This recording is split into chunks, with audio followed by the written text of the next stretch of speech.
안녕들 하세요. 날씨도 몹시 더운데 어떻게들 지나십니까? 오늘은 여러분들과 더불어서 성경에 나오는 하나님에 대해서 몇 가지 알아보는 시간을 갖겠습니다. 우리가 성경을 보다 보면은 하나님에 대해서 세 가지 명칭을 발견할 수가 있어요. 그 하나는 창세기 1장 1절에 보면은 하나님이 천지를 창조하셨다, 그렇게 나옵니다. 그리고 창세기 2장 4절에 보면은 여호와 하나님, 이런 말이 또 보입니다. 여호와 하나님. 그런가 하면 창세기 4장에 보면은 4장 1절부터에 보면은 그냥 여호와 하나님이라는 말을 사용하지 않고 그냥 여호와 이렇게만 또 말하고 있는 곳도 있습니다. 여호와라고만 말을 합니다. 이렇게 하나님 또는 여호와 하나님 또는 여호와 이렇게 말을 하고 있기 때문에 대부분의 사람들이 어떻게 오해를 하고 있는가 하면 이스라엘 신을 하나님이라고 호칭을 하고 그 하나님의 이름은 여호와다, 이렇게 오해를 하는 경우가 많이 있습니다. 그 대부분의 또 기독교인들은 그렇게 알고 있죠. 그러나 엄정히 우리가 따져보면 하나님이라는 호칭도 전혀 성경적이지 않습니다. 성경 속에는 그런 말이 없습니다. 하나님이라는 말이 없습니다. 또 뿐만 아니라 여호와 이렇게 부르는 하나님의 이름도 없습니다. 그러니까 하나님이라든지 여호와라든지 하는 이런 명칭들은 모두가 다 기독교인들, 그러니까 기독교 학자들이 만들어낸 이름이고 만들어낸 명칭들입니다. 자, 그러면 하나님이라는 그 명칭에 대해서 조금 알아보면은 창세기 1장 1절에 나오는 그 하나님, 이거는 히브리어판 성경에 보면은 엘로힘이라고 나옵니다. 아는 분들은 다 알죠. 근데 엘로힘이라는 그 말은 복수명사입니다. 남성 복수명사죠. 그러니까 엄정하게 우리가 해석을 하면은 하나님들 또는 신들, 그렇게 해석을 해야 되겠죠. 그러니까 복수입니다. 복수. 하나님들. 그러나 지금 한글 번역판들, 모든 번역판들에 보면은 이 복수로 번역되어 있는 데가 없습니다. 전부가 그냥 하나님 이렇게 단수로 번역을 하고 있어요. 물론 이게 엘로힘이라는 말이 단수로 사용을 한 것이냐 또는 복수로 사용한 것이냐 하는 것은 또 따져봐야 될 문제입니다. 그건 뒤에 얘기하기로 하고요. 우선 그 하나님이라는 그 명칭은 히브리어로 엘로힘, 그렇게 히브리어 성경판에 나와 있습니다.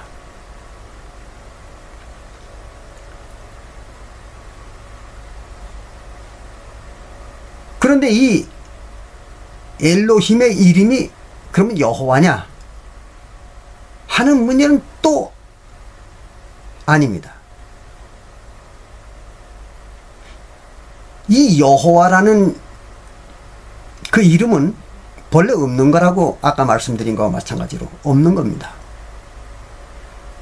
그러면 어떻게 해서 여호와라는 이름이 만들어졌는가 조금 알아보겠습니다.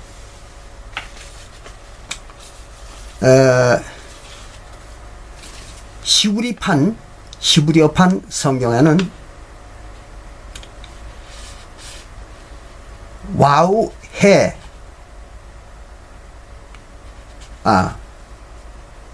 히브리어판 성경에는 요드 해 와우 해 이렇게 기록이 되어 있습니다. 제가 이게 타이핑이 안 돼가지고 썼습니다. 자, 보십시오. 여기 보면은 히브리 글자가 보이죠? 이 히브리 글자는 우리 한글은 왼쪽에서부터 오른쪽으로 읽지만 히브리어는 오른쪽에서 왼쪽으로 읽어갑니다. 그래서 이게 요드입니다. 요 첫자가 요드. 그 다음에 해. 와우. 해. 그래서 요드 해. 와우 해. 이렇게 네 글자입니다.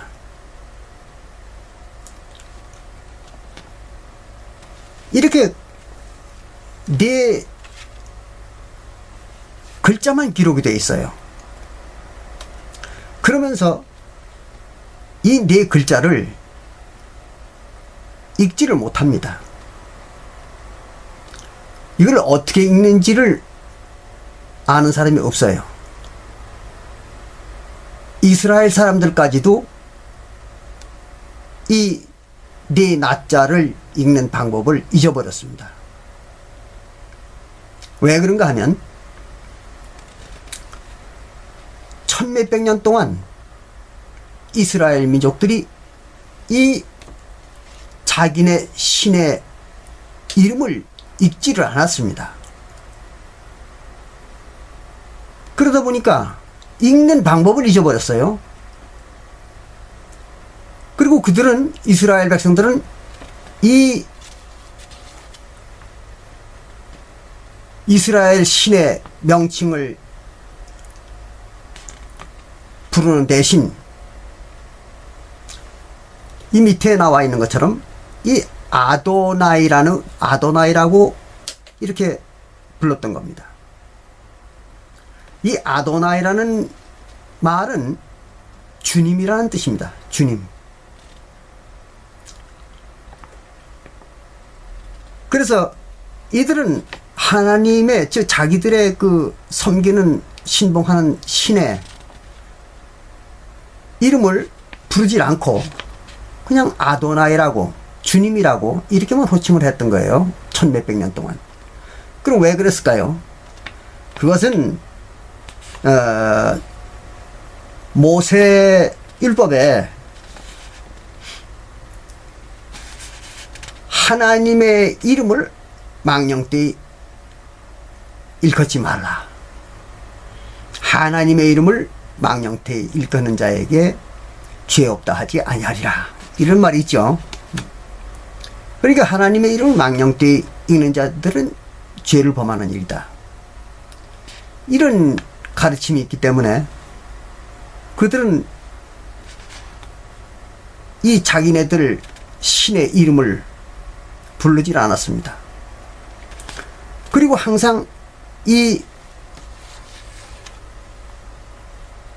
명칭이, 이 글자가 나오거나 또는 자기네 신을 부르려고 할 때에는 아도나이라고 이렇게만 불렀던 거예요. 그러다 보니까 이 자기네 신의 이름을 어떻게 발음하는지 잊어버렸습니다. 그러니까 오늘날에도 기록은 있으나 읽거나 부를 수 없게 되어 있는 겁니다. 모르는 거죠. 그런데 이것이 우리가 요드해, 와우해라는 이 이스라엘 문자를 알파벳으로 표기를 하면은 YHVH라고 이렇게 표기를 할 수가 있습니다. 그래서 YHVH라고 이렇게 표기를 했던 거예요. 그런데 중세 시대 어느 때인지 정확한 시기는 아는 바가 없습니다. 그냥 중세라고만 대충 사람들이 알고 있는데, 중세 어느 때에 기독교 학자 중에 어떤 사람이 이 YHVH라는 이 자음 네 글자에다가 아도나이에 들어있는 모음을 섞어서, 이걸 섞어가지고 만들어낸 것이 바로 여호와입니다.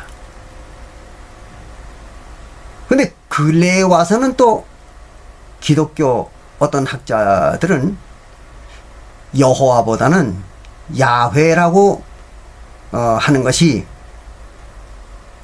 더 합리적이다.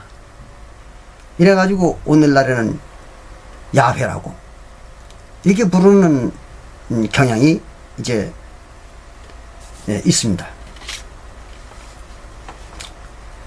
어쨌든 이렇게 돼가지고 이스라엘 신의 이름은 오늘날 기독교인들이 부르는 여호와나 야훼라는 이름이 아닙니다. 그건 조작된 것이죠. 자, 그러면 우리 여기서 아주 중대하고 또 흥미로운 성경을 한번 보겠습니다. 그러면 여기에서 아주 우리는 새로운 사실, 참으로 흥미로운 사실을 알 수가 있습니다. 자, 한번 같이 보겠습니다. 출애굽기 32장 1절부터를 한번 보겠습니다.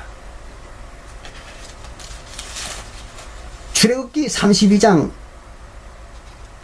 1절에 보면 이런 말이 기록되어 있습니다. 백성이, 즉 이스라엘 백성이죠. 이스라엘 백성이 모세가 산에서 내려옴이 더딤을 보고 모세가 산에 계명을 받으러 올라갔다가 너무 늦게 내려오기 때문에 그런 얘기입니다. 그래서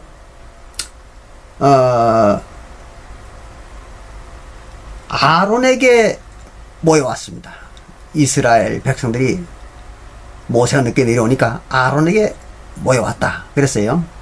그래서 모여와서 아론에게 말하기를 일어나라 그랬어요. 아마 아론이 들어누워 있었던 모양이에요. 그래서 일어나라. 우리를 인도할 신을 우리를 위하여 만들라 그랬어요. 여기 아주 중대한 말이 나옵니다. 우리, 즉 이스라엘 민족을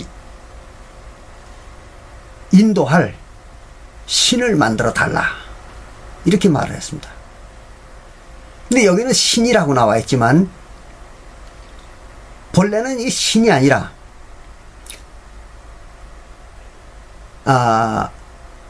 신들, 즉 엘로힘, 그런 말입니다. 그래서 신들을 만들라 그랬어요.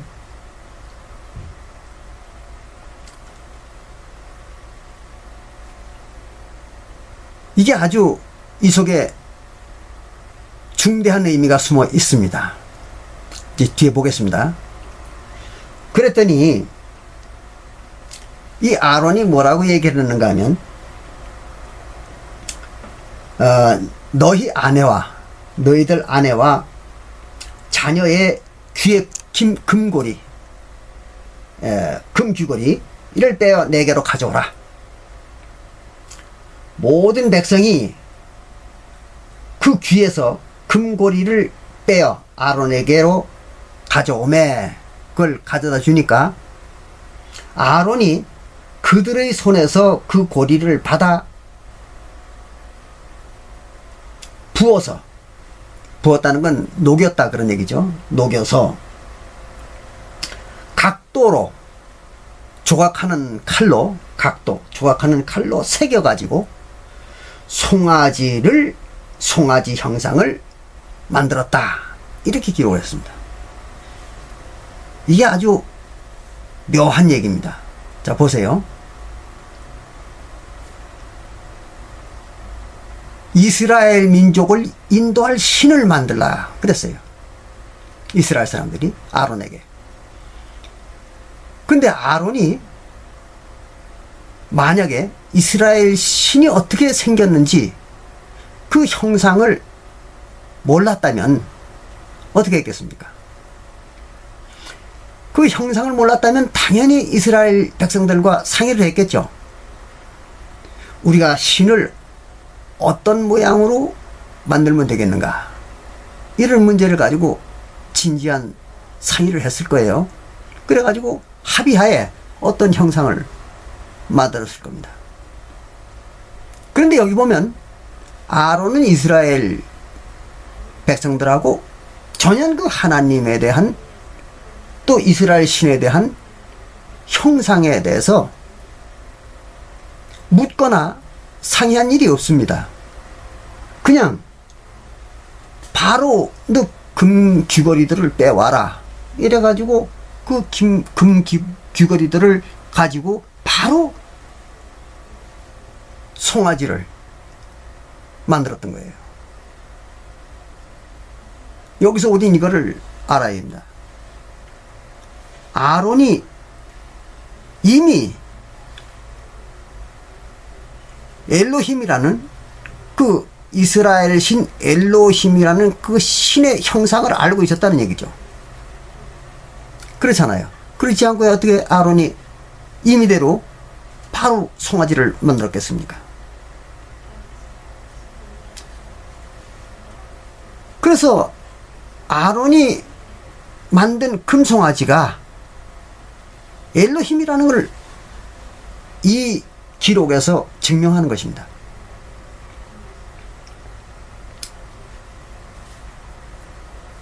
근데 사람들이 여기에 이 기록에 전혀 관심들을 안 가졌던 거예요. 기독교인들이. 그러니까 이런 추론을 전혀 생각을 못했던 겁니다. 자, 그러면 분명히 이스라엘 민족들이 우리를 인도할 신이라 했던, 신들이다 했던 그 신들은 바로 송아지들이었던 것입니다. 그래가지고 송아지들을 만들었어요.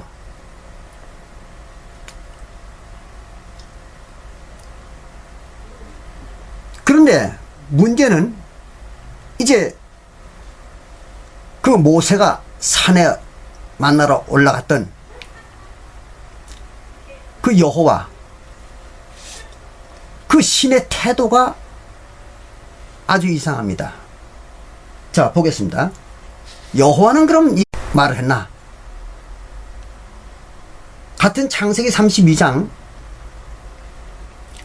7절부터 보면은 그 밑에 봅니다. 이런 말이 기록되어 있습니다.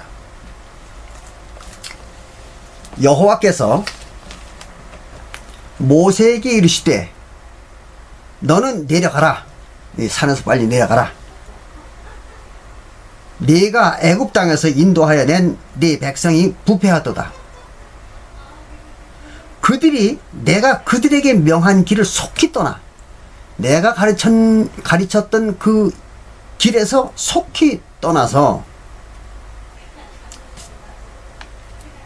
자기를 위하여 송아지를 부어 만들고 자기들을 위한 송아지를 부어 만들고 그것을 숭배하며 그것에게 희생을 드리며 즉 제사를 드리며 말하기를 이스라엘아 이는 너희를 애굽 땅에서 인도하여 낸 너희 신이라 하였도다.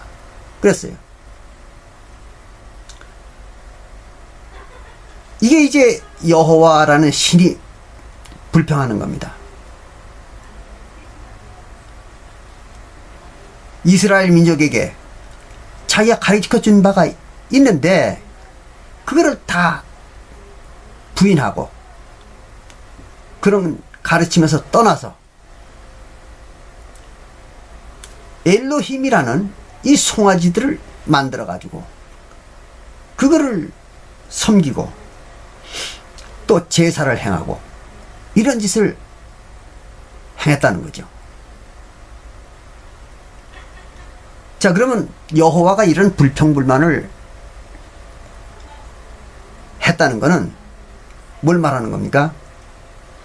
여호와와 엘로힘이 같은 게 아니란 얘기죠.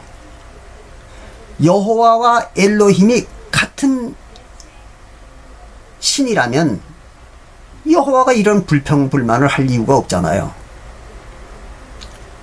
그런데 여기 분명히 여호와는 아주 대노했습니다.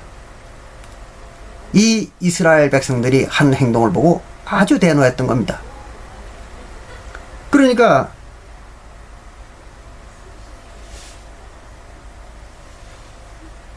여호와가 엘로힘이 아니라는 것은 명확한 사실이죠. 그런데 어떻습니까? 아까 우리가 창세기 2장 4절이나 이런 도처에서 여호와 엘로힘이라는 이런 명칭이 나오잖아요. 우리 성경에. 이걸 어떻게 우리는 받아들여야 되겠습니까? 말이 안 되는 얘기죠. 말이 안 되는 얘기예요. 여호와가 분명히 자기는 엘로힘이 아니라고 여기 분명히 아주 대발노발 했습니다. 그런데 어떻게 이 성경에는 여호와 하나님이라고 즉 여호와 엘로힘이라고 이렇게 기록을 했겠습니까? 여호와 엘로힘이라는 즉 여호와 하나님이라는 이런 명칭은 이 성경에 기록해도 안 되는 것이고 존재하지도 않는 명칭입니다. 그런데 분명히 지금 한국 사람들이 한국 기독교인들이 읽고 있는 이 한국판 성경에는 여호와 엘로힘이라는 명칭이 기록되어 있거든요. 근데 이게 비단 한국 성경에만 이렇게 기록되어 있는 건 아닙니다. 전 세계 대부분의 성경에 이렇게 기록이 되어 있습니다. 이게 누가 만들었을까요? 기독교인들이 만든 거죠. 어떻게 해요? 조작한 겁니다. 없는 사실을 조작한 거예요. 그러니까 이 성경이 제대로 된 성경이라고 볼 수가 있습니까? 가끔 내가 이 성경이라는 문서는 굉장히 많은 부분에 조작이 되고 또 첨삭되고 또는 변개된 이런 문서다. 그렇기 때문에 우리가 성경을 볼 때는 상당히 그 세심한 주의를 기울여야지만 안 된다. 이런 말을 하기도 합니다.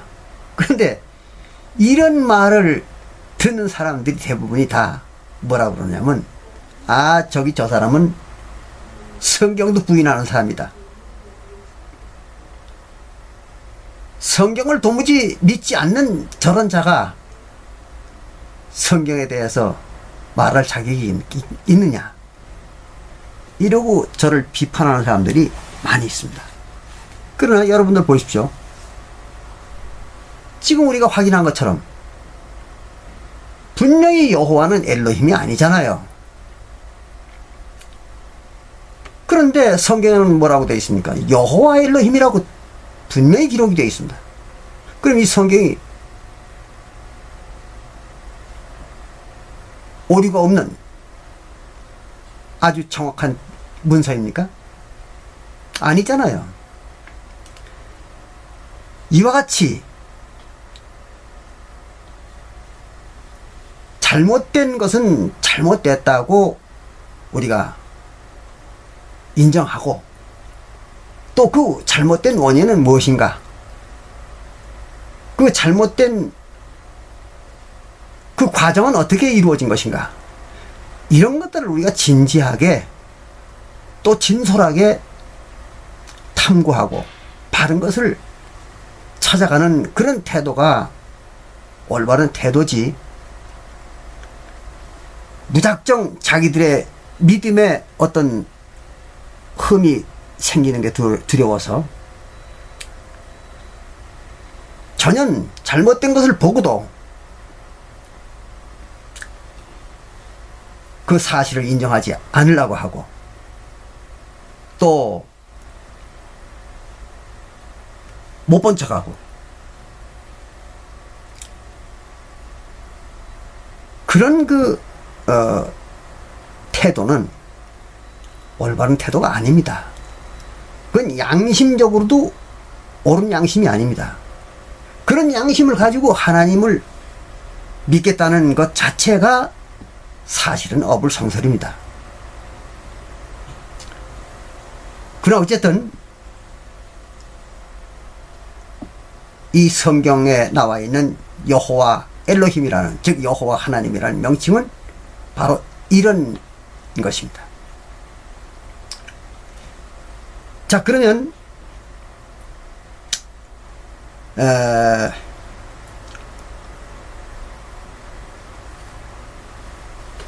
여기에서 이제 우리가 하나 짚고 넘어가야 될 문제가 있습니다.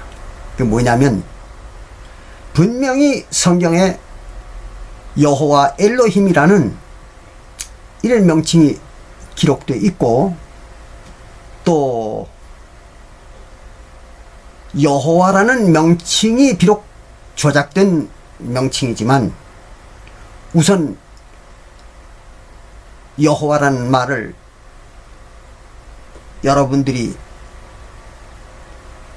생각하고 듣고 판단하는데 도움이 될 것이니까 그냥 인정을 하고 우리 얘기를 해봅시다. 그럼 여호와라는 그 명칭이 엘로힘이다. 그럼 엘로힘은 아까도 말씀드린 것처럼 복수 명사입니다. 그러니까 이 엘로힘이 복수 명사이기 때문에 어떤 기독교인들은 이스라엘의 신은 복수로 존재한다, 유일신이 아니다, 이렇게 또 주장하는 사람들이 있어요.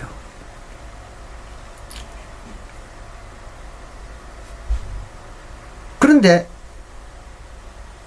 여기에 이제 문제가 생기는 것은, 성경에 보면 어느 부분에서는 하나님, 즉 이스라엘 신을 갖다가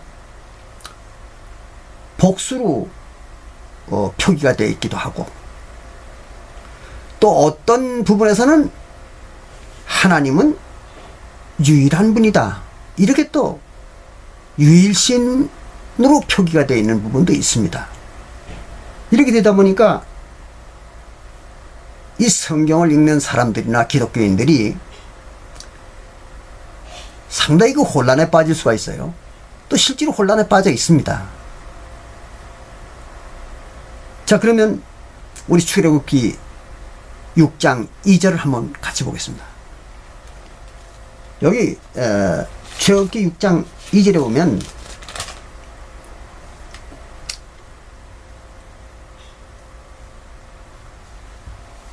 여기 이런 말이 나옵니다.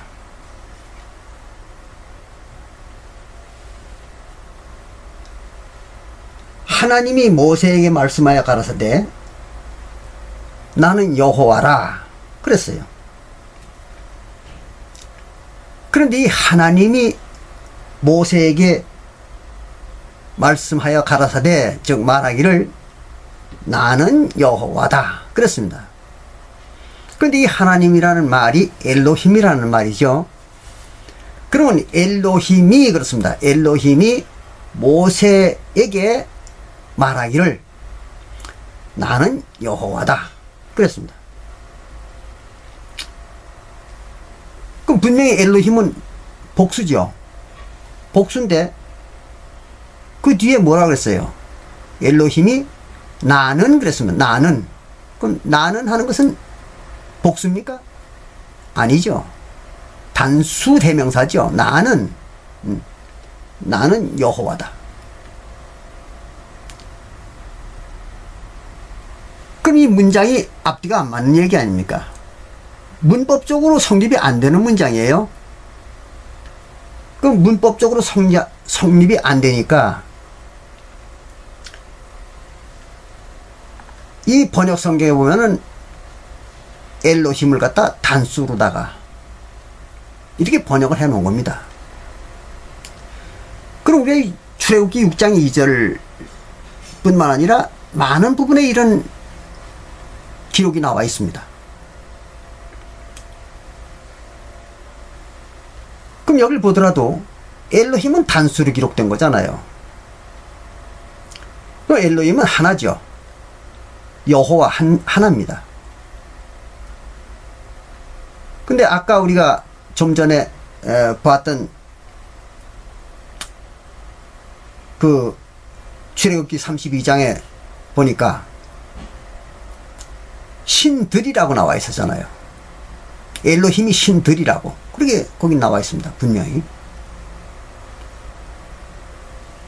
물론 개역성경 같은 이런 문서에는 신이라고 그냥 그렇게만 기록되어 있죠. 단수로. 그런데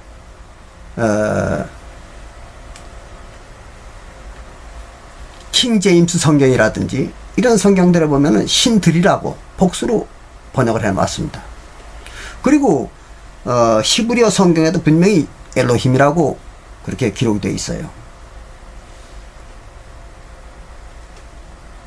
그럼 어디에서는 신들 또는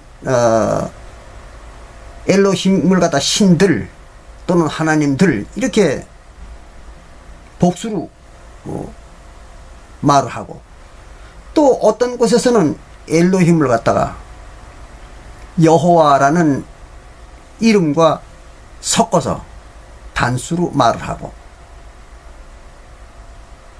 이게 굉장히 불규칙합니다. 이게 성경이 이렇게 되어 있는 거예요. 이런 문서입니다. 성경은.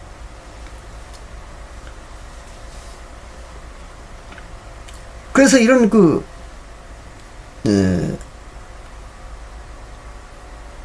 아주 우리들이 혼란을 겪을 수밖에 없는 이런 문서가 성경입니다. 어쨌든 단수와 복수를 구별할 수 없도록 만들어져 있습니다. 자, 그러면 또 한 군데 보겠습니다. 신명기 6장 4절부터 5절을 보겠습니다.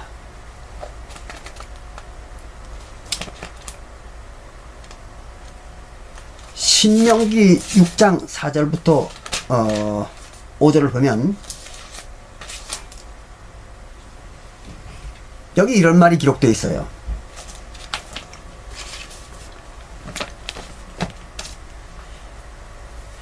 이스라엘아 들으라. 우리 하나님 여호와는 오직 하나인 여호와시니 그랬어요. 그리고 우리 하나님 여호와는 오직 하나인 여호와시다.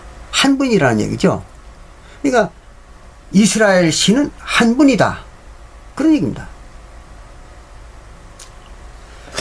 그럼 여기 명백히 이스라엘 신은 한 분, 즉 유일신이라고 나와 있잖아요. 그러니까 출애굽기 6장 2절에 기록되어 있는 엘로힘이라는 그 명칭도 비록 그 말은 복수 명사일는지 모르지만 사용하는 것은 단수 명사로 사용을 했다고 봐야 되는 겁니다.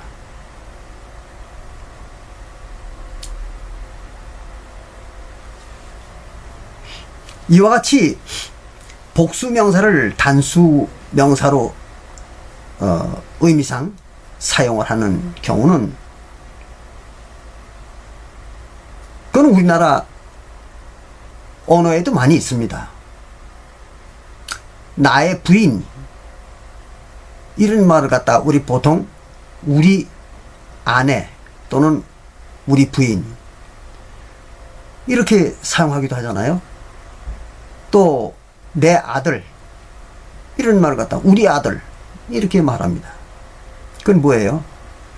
단수와 복수가 혼동이 돼서 사용하고 있지만 관습적으로 이거는 단수를 말하는 거죠. 그와 마찬가지로 엘로힘도 아마 그런 의미의 말이라고 봐야 됩니다.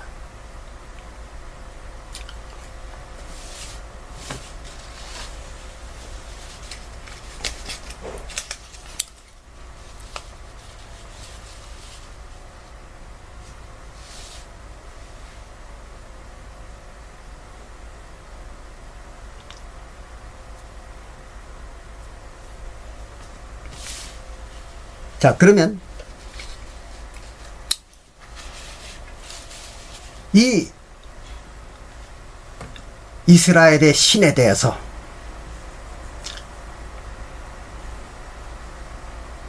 이스라엘 신이 복수라고 주장하고 또 그렇게 믿는 그런 사람들이 있는데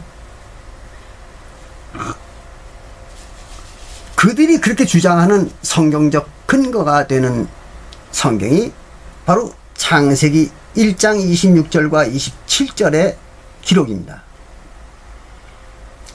자, 한번 보겠습니다. 보면서 우리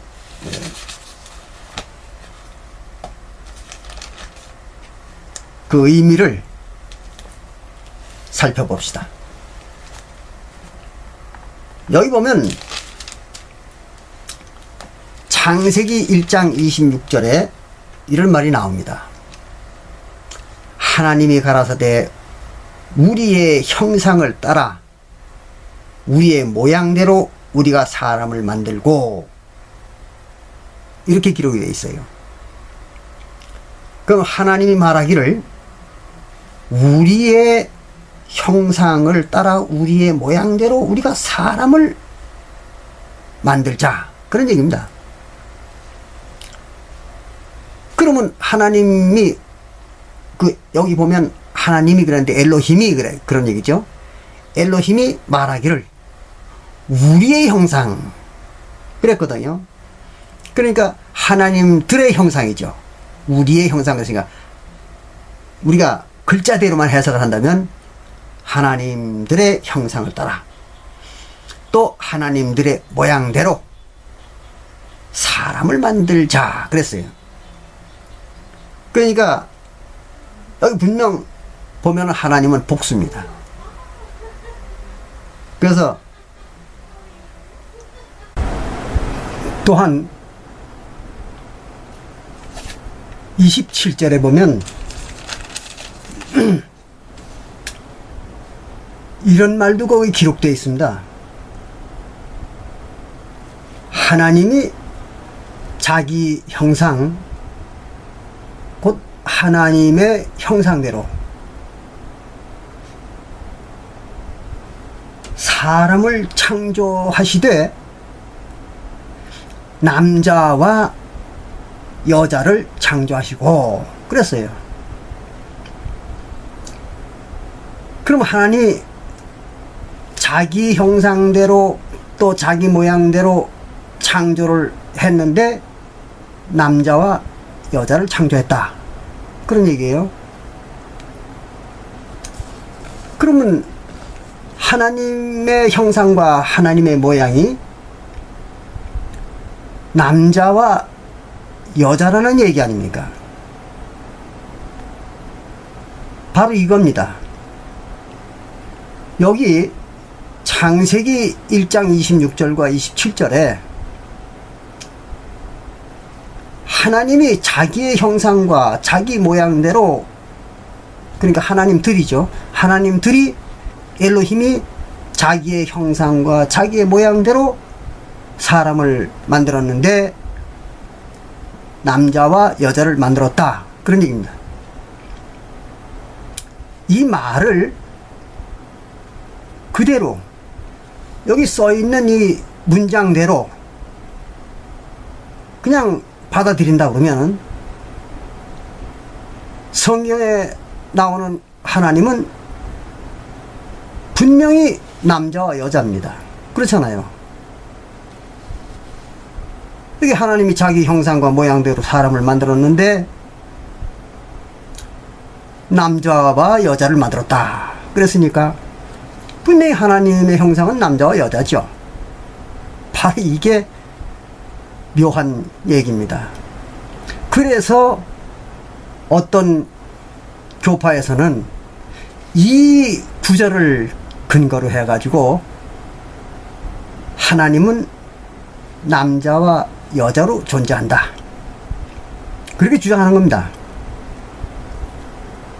일리가 있잖아요. 예, 들어보니까. 여기에 이제 이 성경의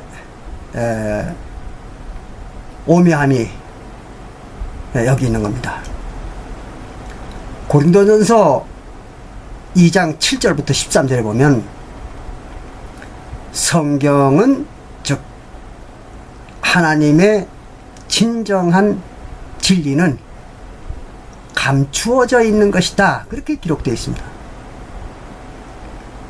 감춰져 있는 것들이에요. 그렇다면 하나님의 진정한 진리가 또 하나님의 일들이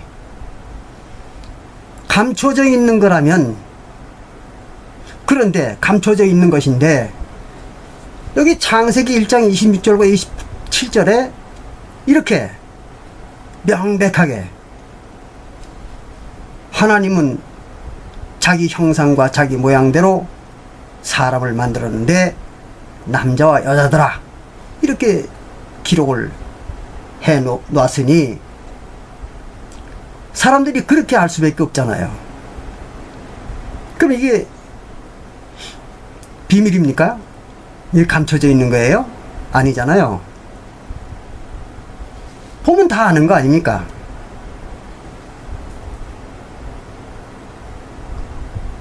그러나 여기에서 우리가 한 번 더 깊게 생각해야 될 이유가 있는 것입니다. 얼핏 보면은 이 창세기 1장 26절과 27절의 이야기는 하나님이 남자와 여자로 존재한다, 즉 남자 하나님과 여자 하나님으로 존재한다, 이렇게 이해할 수밖에 없는 겁니다. 그러나 이 말들을 우리가 깊이 생각해 본다면 또 얘기는 달라질 수가 있습니다.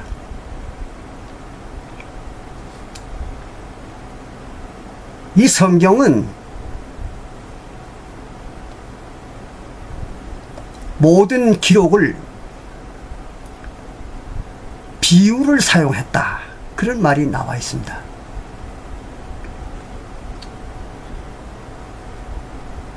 그래서 이 창세기 1장 26절과 27절도 사실은 이게 비유입니다. 비유. 근데 사람들이 그 비유의 뜻을 알지 못하기 때문에 표면적으로 나타나는 문장의 의미들만 보고 속았던 거죠. 자, 그러면 이제 이 창세기 1장 26절과 27절을 비유를 풀어서 한번 알아보겠습니다. 과연 이게 무슨 말인데 이렇게 기록을 해놨는가? 먼저 하나님의 형상과 하나님의 모양대로 만들었다고 그랬어요. 그러면 하나님의 형상과 하나님의 모양은, 즉 하나님의 형상은 뭐 어떤 것이냐? 이걸 알아야죠. 예. 그럼 그 하나님의 형상에 대해서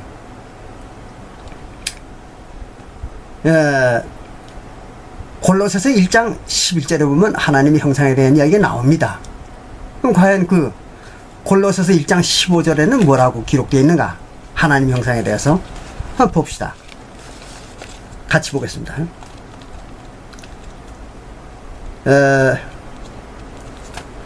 골로새서 1장 15절에 보면 여기 이렇게 기록을 했어요. 그는 그랬습니다. 그는 그 하나님이죠. 그 하나님은 보이지 아니하시는 하나님의 형상이요 그랬어요. 그럼 하나님의 형상은 눈에 보이지 않는다고 그랬잖아요. 근데 여기 남자와 여자를, 아까 그 보니까 창세기 1장 26절 27절에 보니까 남자와 여자를 창조했다 그랬습니다. 그 사람을 말하는 거죠. 그럼 사람들의 남자와 여자가 보이지 않습니까? 보입니까? 눈에 보이잖아요. 그러니까 하나님 형상이 아니죠. 사람의 남자와 여자가 눈에 보이는데 하나님은 분명히 보이지 않는 형상이라고 했어요. 그 말이 안 맞잖아요. 그러니까 하나님의 형상은 눈에 보이지 않는 것이기 때문에 창세기 1장 27절에서 나오는 남자와 여자라는 그 말은 인간들의 남자와 여자를 말하는 게 아니죠. 자, 그 똑같은 말이 어디에 나오는가 하면 여러분들이 나중에 확인해 보세요. 디모데전서 1장 17절에도 나와 있고 똑같은 말이 보이지 않는 하나님의 형상이라고, 또 히브리서 11장 27절에도 나와 있습니다. 똑같은 말이. 뿐만 아니라 요한일서 4장 12절과 13절에 보면은 하나님은 본 사람이 없다고 그랬어요. 하나님은 본 사람이 없다. 그럼 하나님이 본 사람이 없는데 남자인지 여자인지 어떻게 알겠습니까? 남자인지 여자인지를 어떻게 알겠어요? 말이 안 되는 얘기죠. 그래서 하나님은 보이지 않는 분이기 때문에, 보이지 않는 형상이기 때문에 사람들이 볼 수가 없는 겁니다. 그럼 우리가 눈으로 볼 수 있는 인간들의 남자와 여자하고는 다른 얘기죠. 네, 다른 얘기입니다. 그래서 여기 보면 창세기 1장 26절에 나오는 하나님의 형상은 사람들의 형상을 말하는 게 아닙니다. 그러면 여기서 사람들의 형상이 아니다. 그러면 여기서 사람이라는 건 뭘까요? 이 사람이라는 게 뭔지 한번 우리 한번 보겠습니다. 에스겔서 36장 10절을 한번 보죠. 네. 에스겔서 36장 10절을 보겠습니다. 여기 이런 말이 나와 있습니다. 내가 또 사람을 너희 위에 많게 하리니 이들은 이스라엘 온 족속이라 그랬어요. 그럼 사람이 뭡니까? 이스라엘 온 족속이라고 그랬잖아요.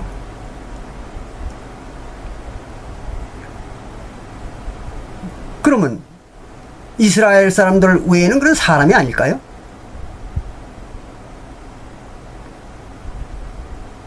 이상하잖아요. 우리가 보편적으로 사람들이 얘기할 때는 모든 인류를 다 사람이라고 얘기합니다. 그러나 성경에서는 모든 인간들을 다 사람이라고 말하지는 않습니다.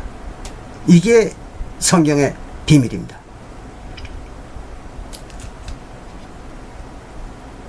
성경에서 사람 이렇게 얘기하는 것은 오직 하나님의 백성만 사람이라고 말합니다. 그럼 구약시대에는 누가 하나님의 백성이었습니까? 아브라함의 자손들 중에서도 이스라엘 민족만 하나님의 백성 노릇을 했잖아요.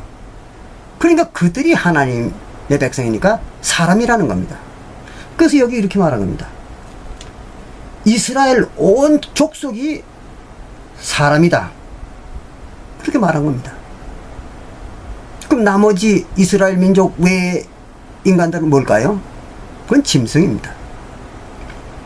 그래서 에스겔서 36장 11절에 이렇게 기록한 겁니다. 내가 너희 위에, 너희가 누굽니까? 이스라엘 민족입니다. 여기 이스라엘 민족을 얘기하는 거지 보통 이 지구의 모든 인류를 말하는 게 아닙니다. 이 명확히 성경을 구분해서 봐야 됩니다. 그럼 내가 너희 위에, 즉 이스라엘 백성들 위에다가 사람과 짐승으로 그랬습니다. 사람과 짐승으로 많게 하되 생육이 중다하고 번성하게 할 것이라 그랬어요. 이스라엘 민족 속에 사람과 짐승이 있게 하겠다 그런 얘기입니다. 그러니까 이스라엘 사람들 속에 사람과 짐승이 있는 거예요. 이스라엘 민족 속에. 여러분들이 이 말이 좀 이상하다고 생각이 듭니까? 그러면 우리 예레미야서 31장 27절을 한번 보시죠. 31장 예레미야 31장 27절에요.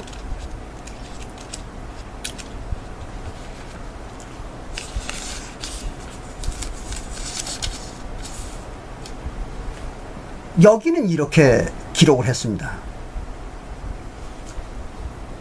여호와께서 가라사대 하나님이 말하기를 보라 내가 사람의 씨와 짐승의 씨를 이스라엘 집과 유다 집에 뿌릴 날이 이르리라 그랬어요.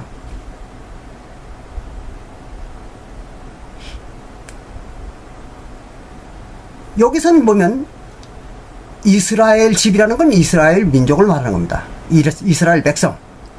그럼 이스라엘 백성과 유다 백성, 유대나라 백성, 유대나라 백성의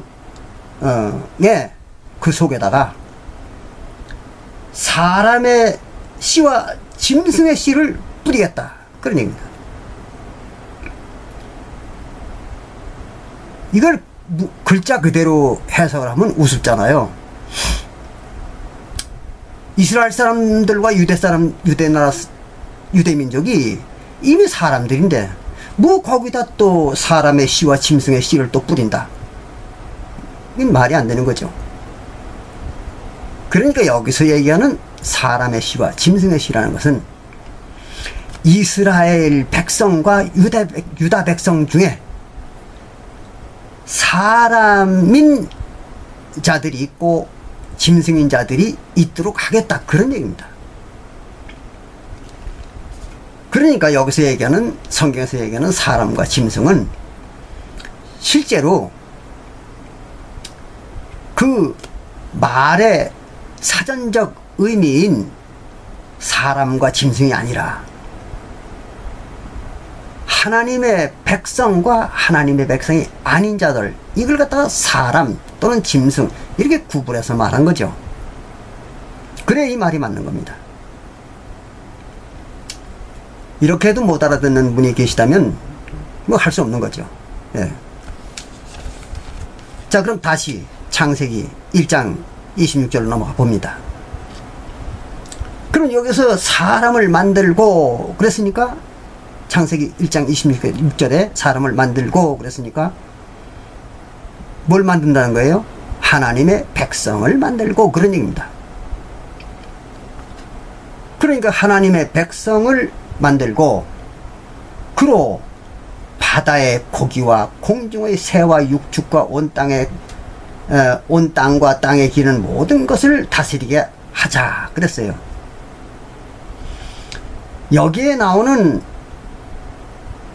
바다의 고기라든지 공중의 새라든지 육축이라든지 온 땅에 기는 모든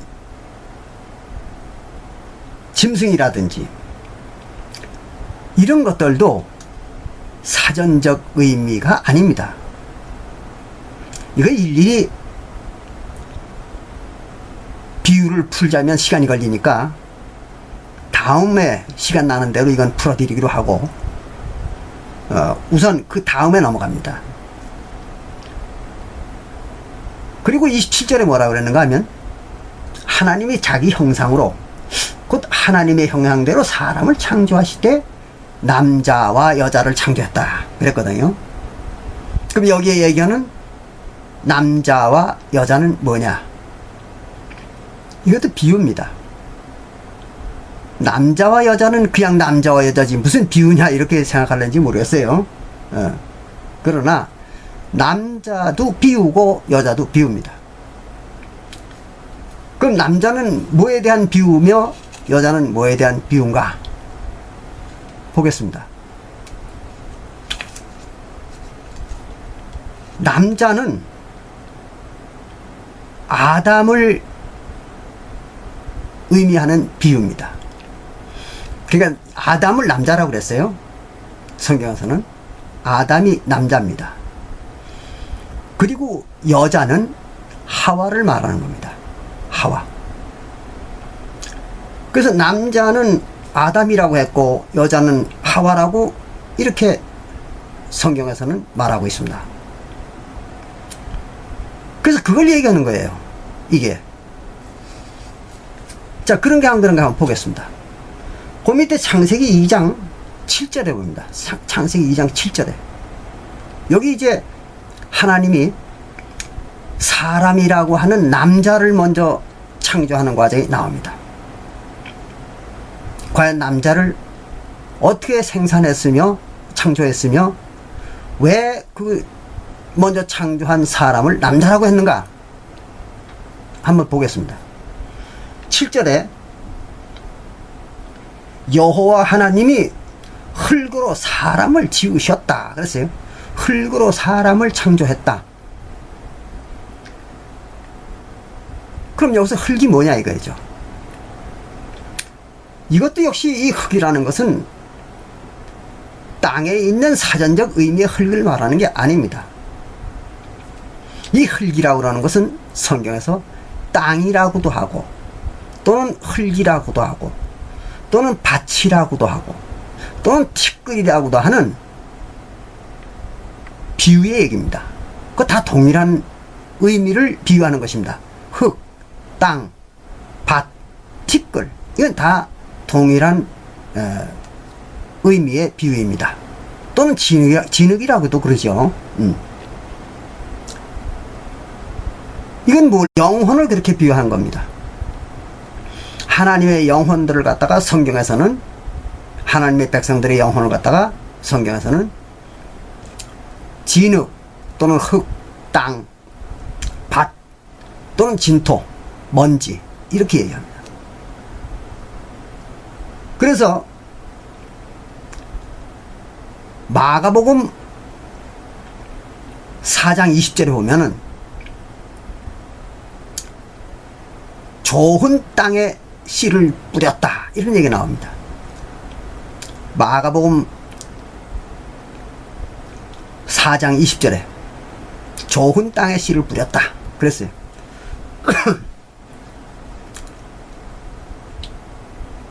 그런데 그 씨를 뿌린 땅이 그 흙이 뭐라고 그랬는가 하면 밭이라고도 그러고 흙이라고도 그럽니다. 또는 땅이라고도 그러고. 마태복음 13장 38절에 보면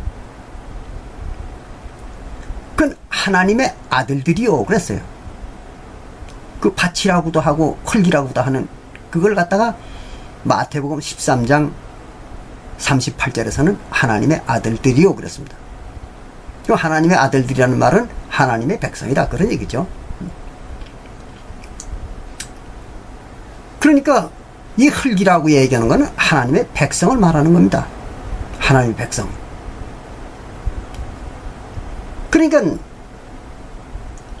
여호와 하나님이 흙으로 사람을 창조했다 그 말은 하나님의 백성인 영혼으로 하나님의 백성인 영혼 그 영혼을 가지고 사람을 만들었다는 거죠. 사람이 뭐예요? 하나님 백성이죠. 그러니까 하나님의 백성을 만들었다 이겁니다.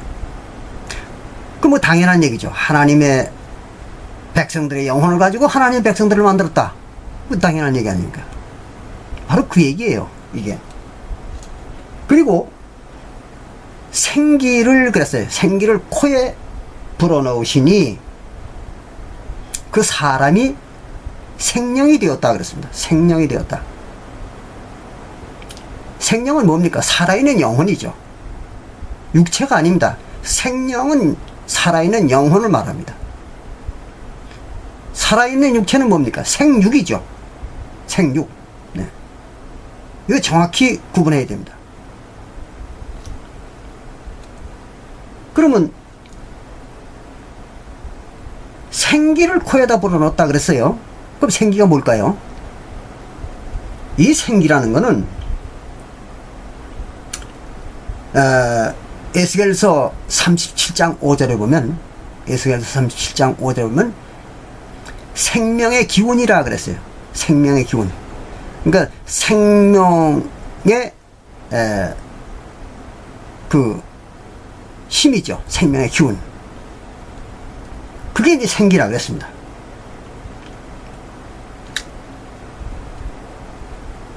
그런데 그 생기를 생명의 기운을 코에다가 불어넣었다 그랬어요.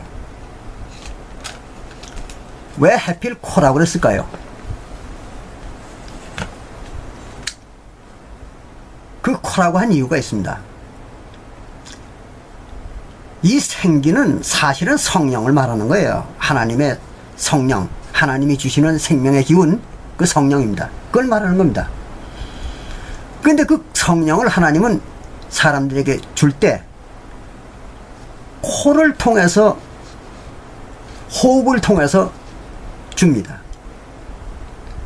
그렇기 때문에 요한복음 20장 22절에 보면 예수님이 부활하셔가지고 제자들에게 와서 제자들에게 성령 주는 장면이 나옵니다. 거기 보면 하나님이 바람을 부시고 그랬어요. 하나님이 바람을 부시고 누구에게? 제자들에게 바람을 불면서 성령을 받으라 그런 장면이 나옵니다. 그럼 예수님이 성령을 어떻게 줬어요? 바람으로 줬습니다. 그래서 바람을 후 불면서 성령을 받으라. 그 성령을 제자들에게 준 겁니다. 또 욥기 27장 3절에 보면 욥기 27장 3절에 보면 거기 그런 말이 나옵니다. 내 코에 기운이 아직도 있다 그랬습니다. 내 코에 기운이 아직도 남아있다. 즉 그 말은 하나님께서 내게 준 이 성령의 기운이, 즉 생명의 기운이 아직도 남아있다. 그 말이 나옵니다. 그러니까 기운은, 하나님의 성령은 어디로 넣어줘요? 코를 통해서 넣어주더라. 그런 얘기입니다. 그래서 여기도 창세기 2장 7절에도 코로 불어넣었다. 그런 말이 나오는 겁니다. 이해되시죠? 그렇게 생기를 코에 불어넣으니 사람은 아까 뭐라고 했어요? 하나님의 백성들의 영혼이라고 그랬죠. 그 영혼이 생명이 되었다 그랬습니다. 이게 무슨 말입니까? 살아있는 영혼이 됐다는 거죠. 그럼 살아있는 영혼이 있으면 뭐가 또 있겠습니까? 죽은 영혼도 있겠죠. 그럼 살아있는 영혼과 죽은 영혼이 어떻게 다를까요? 또 하나님은 어떻게 말을 할까요? 무엇을 가지고 죽은 영혼이다, 산 영혼이다 이렇게 말을 할까요? 이것은 시간 관계상 말로만 하겠습니다. 여러분들이 나중에 찾아보세요. 에스겔서 18장 20절에 보면 이런 말이 나옵니다. 범죄한 영혼은 죽으리라 그랬어요. 누구에 대한 얘기입니까? 이스라엘 백성에 대한 얘기입니다. 이스라엘 백성 중에서 범죄하는 놈들의 영혼은 죽는다 이런 얘기예요. 그럼 죽은 영혼은 어떤 영혼입니까? 범죄한 영혼들이죠. 네. 하나님으로부터 율법을 받고도 그 율법을 지키지 않은 영혼들, 그게 바로 죽은 영혼입니다. 죽는 겁니다. 그게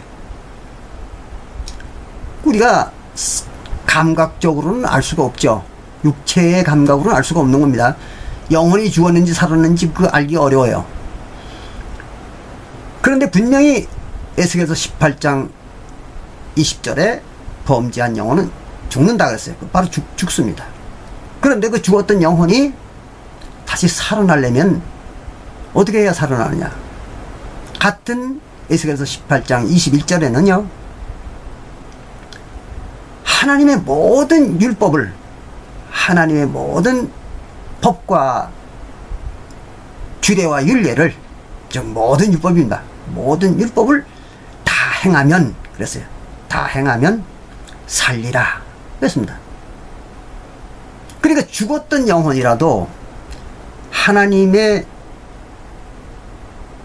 율법을 다 행하기만 하면 다시 살아난다는 거예요. 그걸 뭐라 그럽니까? 죽었다가 다시 살아나는 걸 뭐라 그래요? 부활이죠. 그게 바로 부활입니다. 그러니까 이제 산 영혼과 죽은 영혼을 아시겠죠? 죽은 영혼이라는 것은 하나님의 법을 범한 자들의 영혼이 죽은 영혼입니다. 그리고 산 영혼은 하나님의 법을 다 지킨 자들의 영혼이 산 영혼입니다.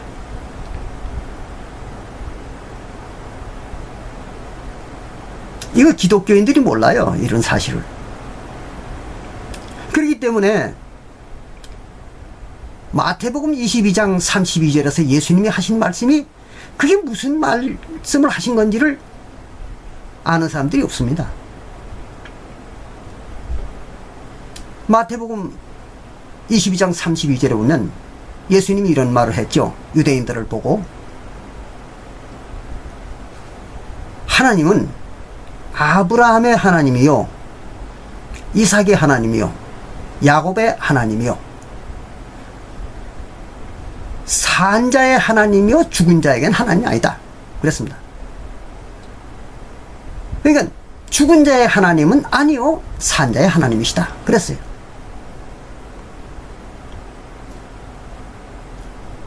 그러니까 아브라함과 이삭과 야곱에게는 하나님이 언제나 하나님이 되어주시는 겁니다. 근데 그 외에 아브라함과 이삭과 야곱을 제외한 모든 이스라엘 민족, 또 아브라함의 그 후손들에게는 산 자가 있고 죽은 자가 있도록 했다는 거죠. 근데 하나님은 그 중에서 산 자에게만 하나님이 되어주신다, 이런 얘기예요. 죽은 자에게는 하나님이 아니라는 거예요. 그럼 아까 죽은 자와 산 자에 대한 얘기를 했죠. 에스겔서 18장 20절과 21절에 범죄하는 영혼은 죽은 영혼이라, 사망한 자라. 그리고 모든 율법을 다 행하면 살리라, 산자단 말이에요. 그러니까 모든 율법을 다 행하는 자들에게만 하나님이 되어주겠다는 얘기입니다. 그게 마태복음 22장 32절의 말씀입니다. 자, 그러면 얘기가 조금 돌아갔습니다만, 이렇게 해서 창세기 2장 7절에 나오는 그 사람은 생명이 되었다 그랬어요. 생명. 그러니까 영혼이죠. 육체가 아닙니다. 그래서 살아있는 영혼이 되었다. 그게 바로 아담이다, 그런 얘기죠. 그 살아있는 영혼이 아담입니다. 그런 거지 육체가 아니에요. 어떤 사람들은 아담이 인류의 조상이다, 이렇게 얘기하는 사람들이 대부분입니다. 아담이 인류의 조상이라고요? 어림없는 얘기입니다. 아담은 인류의 조상이 아닙니다. 조금 있으면 이제 그게 확인이 될 겁니다. 들어보세요. 자, 근데 그 생명이라고 했던 그 아담이 이제 나옵니다. 어떻게 해서 그 아담으로 말미암아 여자가 또 만들어졌는가? 같은 창세기 2장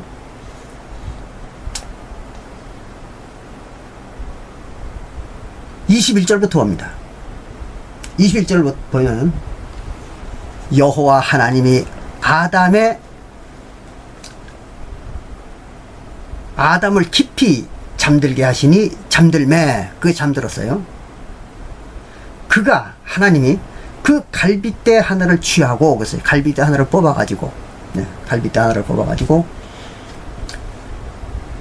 대신 살로 채우시고, 여호와 하나님이 아담에게서 취하신 그 갈빗대로 여자를 만드시고 그랬어요. 그 아담의 갈빗대를 가지고 여자를 만들었어요. 그게 하와죠. 그럼 하와는 아담과 하와를 따로따로 만든 게 아니고 아담을 먼저 흙으로 만들고 그 다음에 이제 하와는, 그 여자는 아담의 몸의 일부 갈빗대를 빼가지고 만들었다는 얘기입니다. 이게 이제 아담과 하와가 만들어지는 과정이죠. 어쨌든 그렇게 만들어진 아담과 하와, 즉 남편과 아내죠. 그 남자와 여자예요. 그들에게 어떻게 하라고 그랬는가 보겠습니다. 24절에 이름으로 남자가, 그랬어요. 남자가 누구예요? 사람이죠, 사람. 남자가 사람입니다. 여자는 그럼 사람 아닐까요? 여러분 어떻게 생각합니까? 여자는 사람이 아닐까요? 사람이 아닙니다. 이렇게 얘기하면 여러분들, 아니 무슨 여자를 사람으로 취급 안 하느냐, 이렇게 화내실 분들이 있을 거예요. 그러나 성경에서는 남자는 사람이지만 여자는 사람으로 인정을 하지 않습니다. 이게 성경의 특징입니다. 그렇다고 해서 이 성경에서 얘기하는 남자와 여자가 아까도 말씀드린 것처럼 인간의 남자와 여자를 말하는 건 아닙니다. 그 어쨌든 남자만이 사람입니다.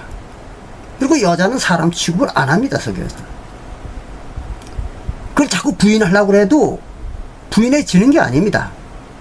아무리 듣기 거북하고 또 우리 인간들의 그 존엄성과 인격을 모독하는 일이라고 생각이 들든지는 모를지라도 사실은 사실입니다.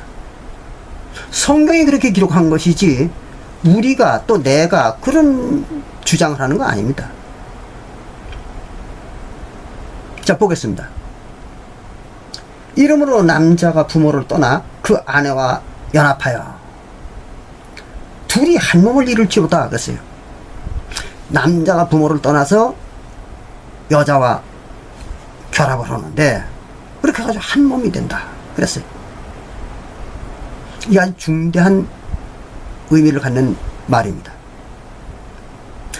여기에 이제 이 남자와 여자의 정체가 드러나는 비밀이 있는 겁니다. 남자는 누구이며 아담이라고 하는 이 남자는 누구이며 여자라고 하는 이 하와는 누구인가? 누구를 말하는 것인가?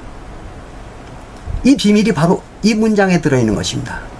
창세기 2장 24절입니다. 자, 그럼 이 문장에 대해서 사도 바울이 어떻게 해석을 했는지 우리 같이 한번 보겠습니다. 에베소서 5장 31절을 봅니다.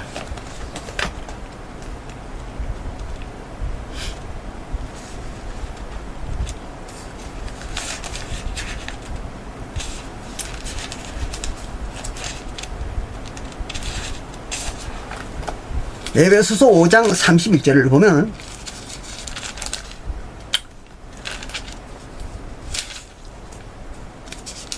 여기 그 사도 바울이 한 해석이 나옵니다. 이렇게 말했어요. 사도 바울이 31절에 이러므로 사람이 그랬습니다. 사람이 남자를 말하는 거죠. 아담이 그 사람이라고 하는 그 남자 아담이 부모를 떠나 그랬습니다. 부모를 떠나서 하나님을 떠난다는 얘기겠죠. 부모를 떠나 그 아내와 합하여 그랬습니다. 아내는 여자이고 하와죠. 여자인 하와입니다.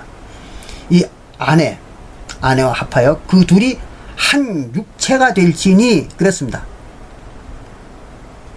여기서 육체라고 이렇게 기록한 것도 사실은 모순이죠. 잘못된 겁니다. 몸이라고 그래야 맞는 겁니다. 이 번역을 잘못한 겁니다. 둘이 한 몸이 될지니 그래야 맞는 겁니다. 그래서 될지니 이 비밀이 크도다 그랬어요. 그러면 아까 창세기 2장 24절에 나온 그 문장이잖아요. 이게 그 문장의 비밀이 크다 그런 얘기예요. 그 속에 아주 큰 비밀이 들어있다는 얘기입니다. 무슨 비밀이냐? 그러면 그 뒤에 나옵니다. 내가 사도 바울이 그리스도와 교회에 대하여 말하는 것이다 그랬어요.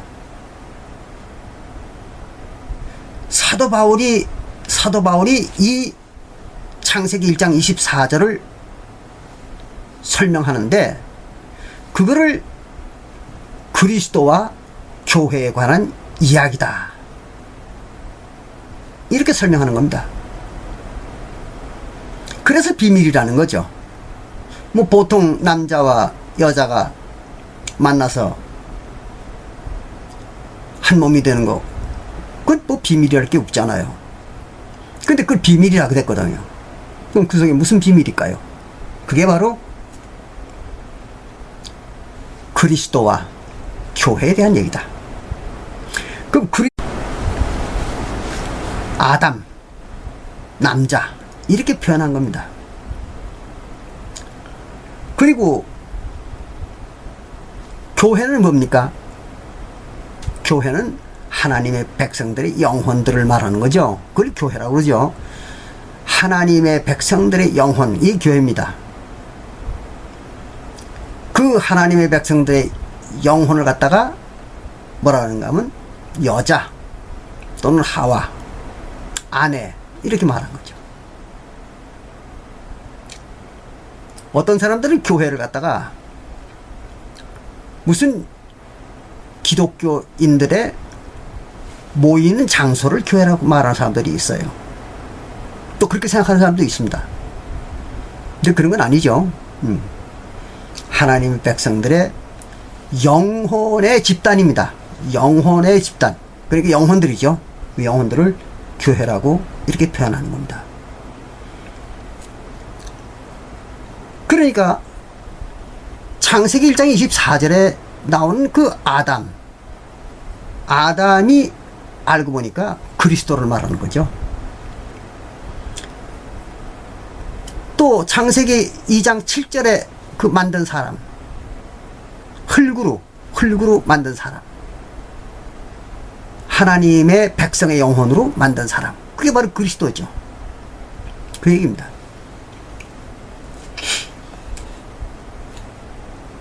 그래서 이제 여기까지 해석을 하고 보니까 어떻습니까? 창세기 1장 26절에 나오는 남자와 여자가 뭔지 알겠죠?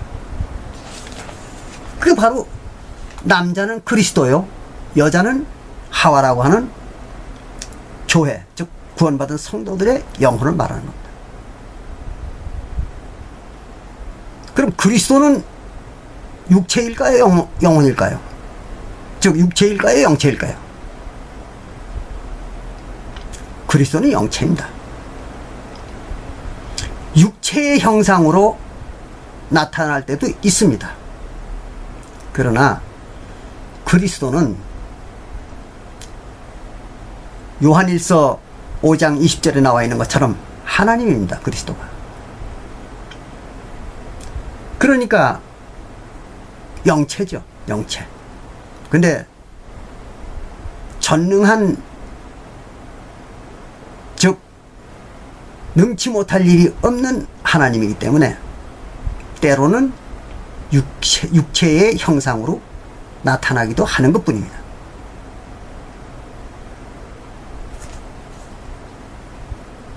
또 여자라고 하는 그 하나님의 백성들의 영혼, 이게 뭡니까?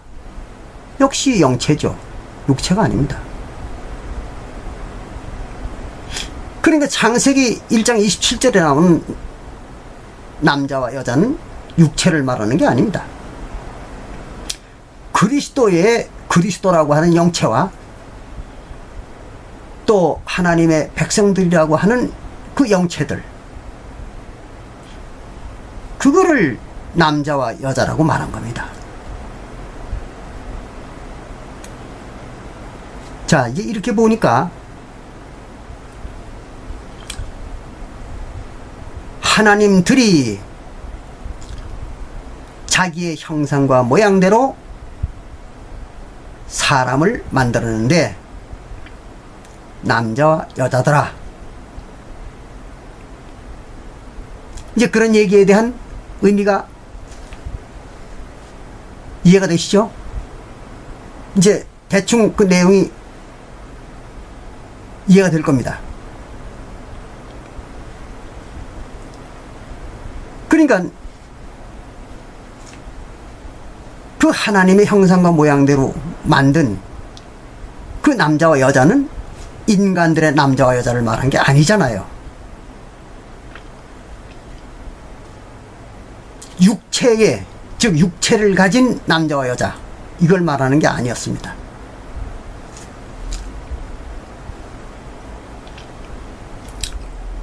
그러니까 그리스도라는 영체와 그게 남자죠. 또 하나님의 백성들의 영혼, 이게 여자라고 했던 거예요. 이걸 창조했다는 거죠. 뭘로? 하나님의 형상과 하나님의 모양으로.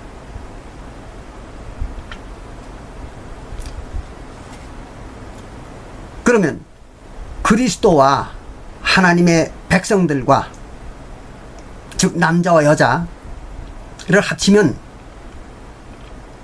둘일까요? 하나일까요? 아니면 그보다 더 많은 숫자일까요?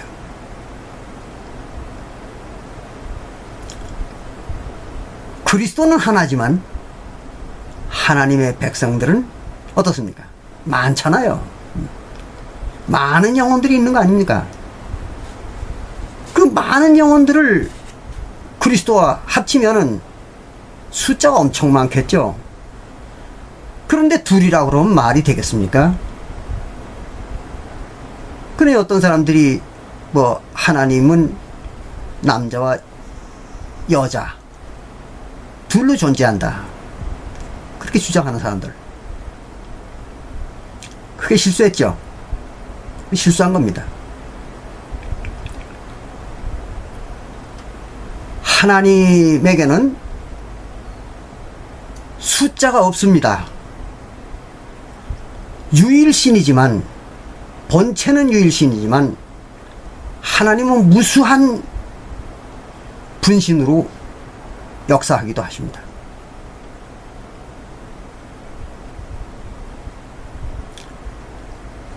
성령이, 하나님의 성령이 하나님이잖아요. 근데 그 성령이 어떻습니까? 수십만, 수백만으로도 갈라질 수가 있잖아요. 그러니까 사도교회 성도들에게 다 성령을 하나씩 넣어줬죠. 그럼 우리 인간이 생각하는 수리적인 방법으로 생각한다면 하나님은 하나이면서 무수한 개체로 존재할 수도 있는 겁니다. 그렇기 때문에 하나님을 뭐 한 사람이다, 하나님을 한 분이다, 또는 두 분이다, 뭐 100분이다, 1000분이다 이렇게 말할 수는 없는 거죠. 다만 그 본체는 한 분이시다, 이렇게 말하는 게 맞는 겁니다.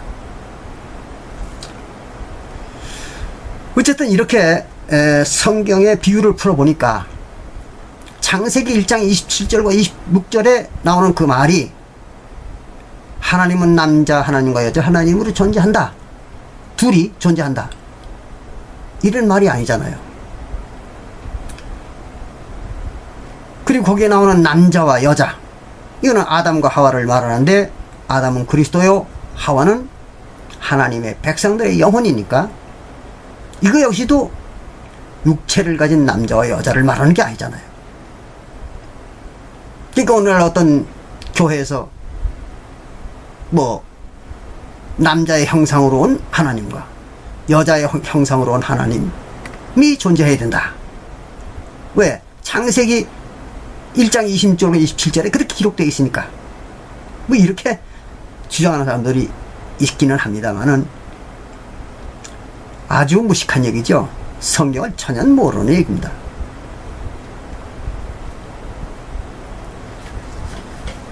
자, 이와 같이 하나님은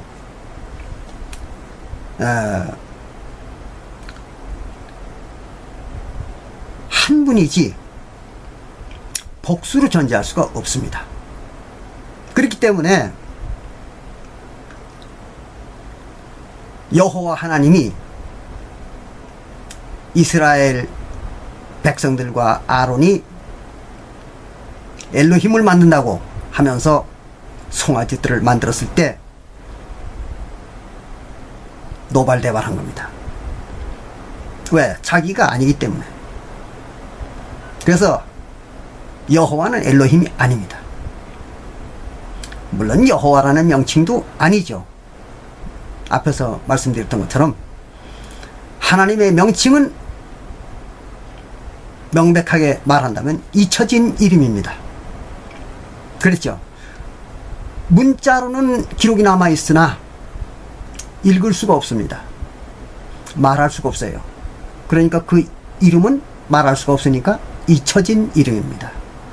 잊혀진 거예요. 그런데 그럼 신약 시대에 와서는 어떻게 됐느냐? 여러분들 신약 성경에서 여호와라는 이름 들어봤습니까? 못 들어보셨죠? 없는 겁니다. 신약 성경에는 여호와라는 이름이 없습니다. 그리고 신약 성경에는 오직 예수의 제자들이 예수님을 가지고 하나님이라고 이렇게 얘기를 했어요. 예수님을 하나님이다.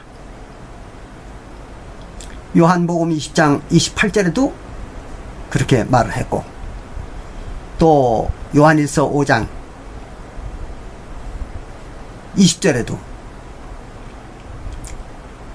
그리스도를 하나님이다 그랬죠. 뭐 여러 군데 그런 말이 나옵니다. 그리스도가 하나님이다. 즉 예수가 하나님이라는 거죠. 신약 시대에는. 그렇기 때문에 신약 성경에는 하나님이 여호와라는 말이 전혀 나타나지 않습니다. 엘로힘이라는 말도 나타나지 않습니다. 없습니다. 그런 건. 그러면 신약 시대에 와가지고 하나님의 이름은 예수로 바꿨다는 얘기죠. 예수라는 이름으로 바꿨다. 하나님의 이름을. 그렇게 볼 수밖에 없는 겁니다.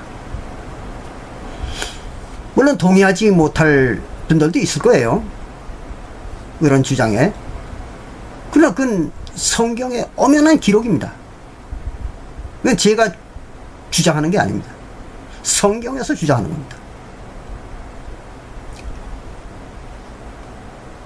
자, 그러면 예수라는 이름에 대해서 조금 얘기를 한번 해볼까요?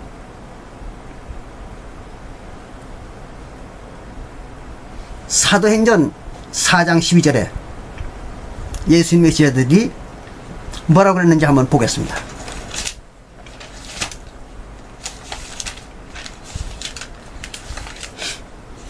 많이 보시고 대충 아시는 얘기잖아요. 사도행전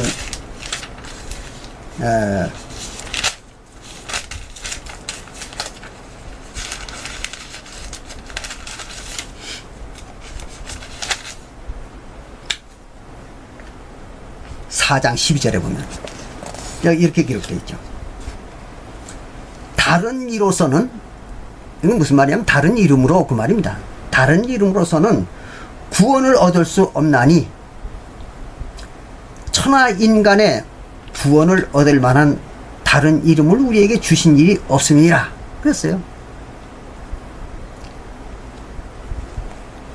그러니까 예수라는 이름으로만 구원받을 수 있다 이런 얘기입니다. 신약시대에는.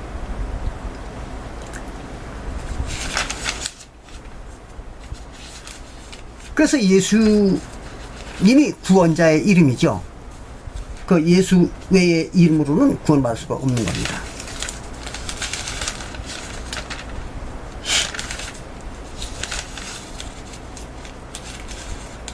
그래서 요한복음 3장 18절에 보면 이렇게 기록했죠. 거기는 이랬습니다.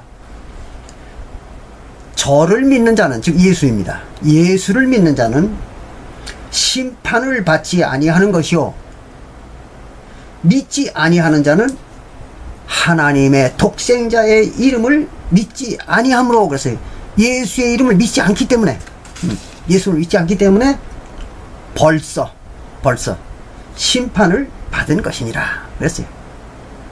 그러니까 예수님의 이름을 믿지 않으면 벌써 심판을 받은 거다. 이게. 그러니까 뭘로 구원받는다? 예수의 이름으로 구원을 받는다는 얘기입니다. 그러니까 예수의 이름이 굉장히 중요한 거죠.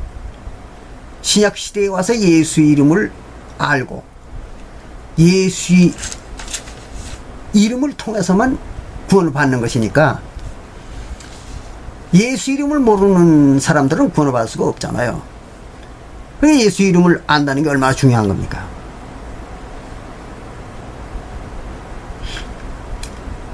그럼 예수 이름을 여러분 아십니까? 이상한 질문이죠. 예수 이름을 아느냐? 이 성경에 나오는 예수라고 기록되어 있는 신약 성경의 한글판 신약 성경에 기록되어 있는 예수라는 그 존재에 대한 본래의 이름, 예수의 본래 이름을 아느냐, 이런 얘기입니다. 이렇게 질문하면 여러분들이 그렇게 생각할 거예요. 예수 이름이 예수지 뭐겠느냐. 당연히 그렇게 생각하겠죠. 근데 아닙니다.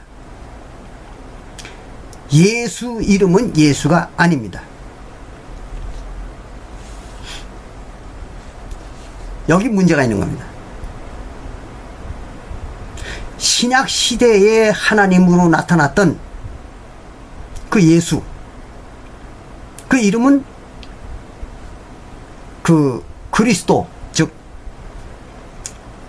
이스라엘의 하나님으로 나타났던 분의 이름이 아닙니다. 예수는.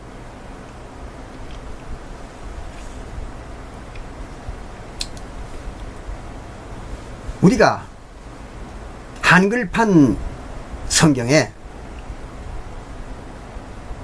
예수라고 번역을 해놨어요.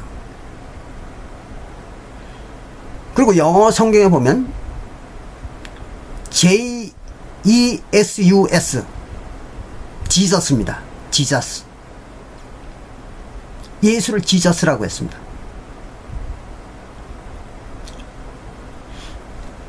근데 한국 사람들은 예수라고 불러요. 미국 사람들은 지저스입니다. 같습니까?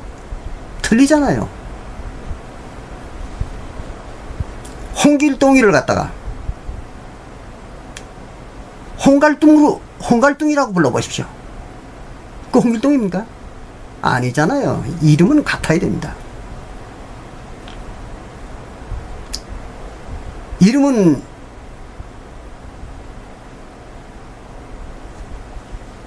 동일한 발음으로 동일하게 불러야 되는 것입니다. 지저스면 지저스, 예수면 예수, 통일되어야 됩니다. 근데 또 유대인들은 예수를 또 뭐라고 부르는지 아십니까?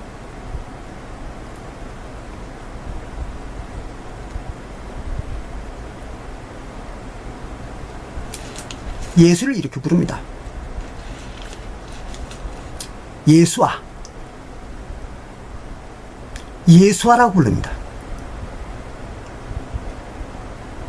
다르잖아요. 예수하고 예수아. 이건 다른 겁니다.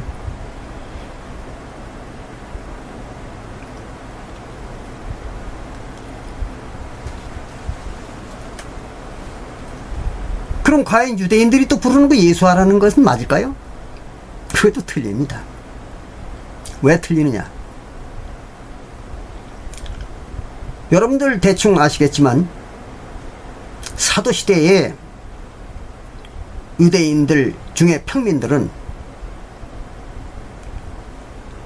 주로 아람어를 사용했든지 아니면 헬라어를 사용했습니다.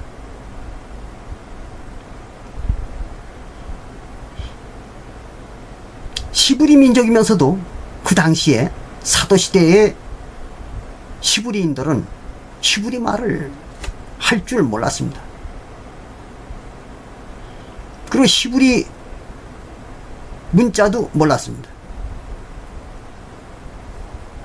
그것은 시브리인들 중에서, 즉 유대인들 중에서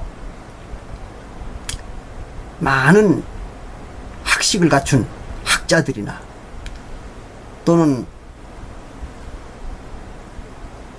높은 지위에 있는 사람들이 일부가 자기네 언어와 문자인 시브리어와 시브리 대부분의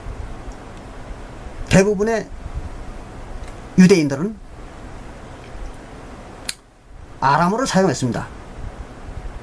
그래서 예수님이 돌아가실 때 하나님 어찌해 나를 버리셨나이까, 이런 말을 할 때 뭐라고 했습니까?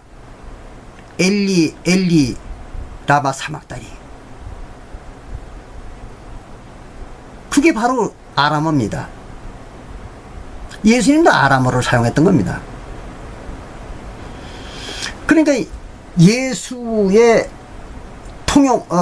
보편적으로 예수가 사용하던 통용어는 아람어였었지 히브리어가 아니었던 거예요. 영어도 물론 아니었습니다. 한국어는 더욱 아니었죠. 그러니까 예수님의 이름을 어떤 말로 지어서 어떻게 불렀을까요? 당연히 아람어식으로 불렀겠죠.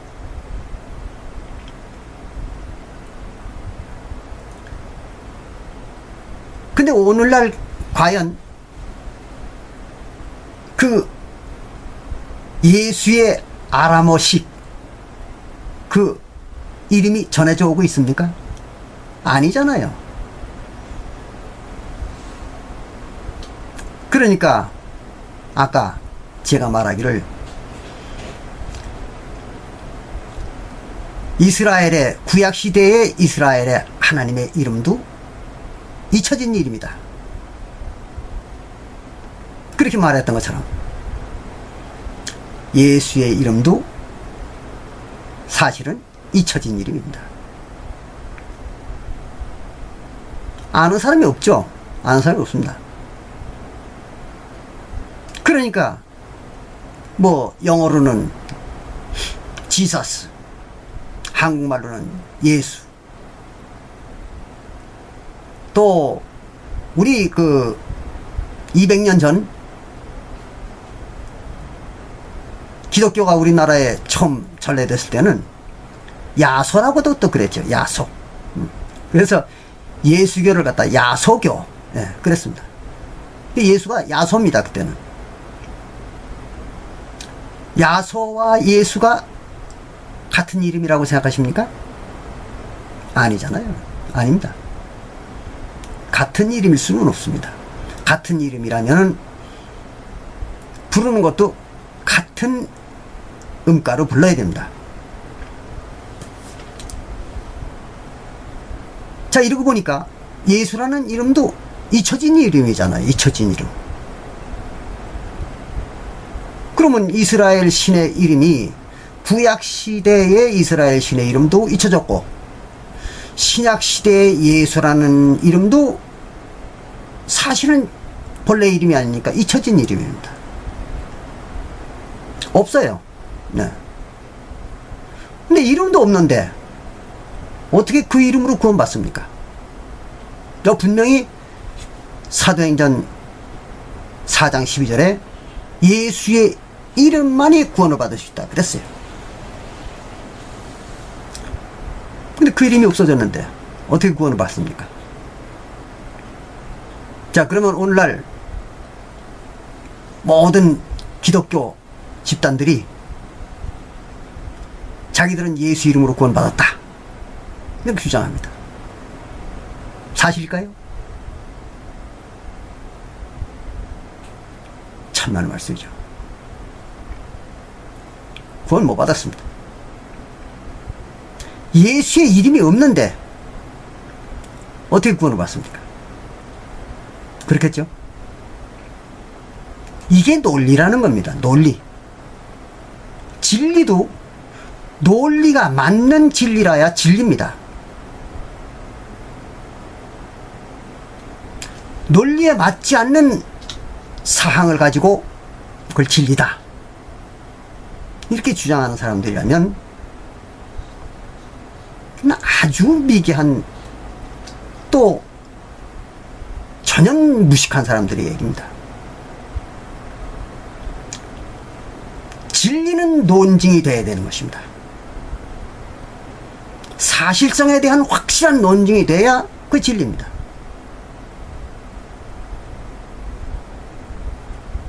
근데 사실도 아닌 일을 가지고 사실도 아닌 사항을 가지고 진리다 이렇게 주장하는 것은 지나친 얘기죠. 말이 안 되는 얘기입니다.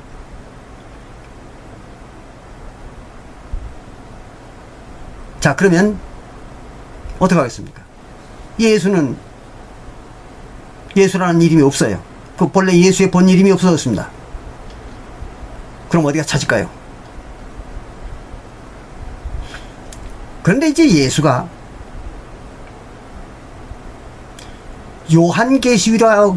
요한계시록이라고 하는 그 문서에 묘한 말을 하나 남긴 게 있습니다. 한번 보시겠습니까? 네. 자, 요한복음 3장 12절을 봅니다. 뭐라고 기록되어 있는가?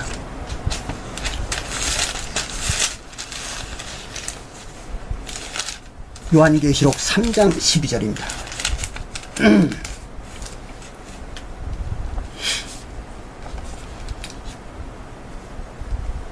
이기는 자는,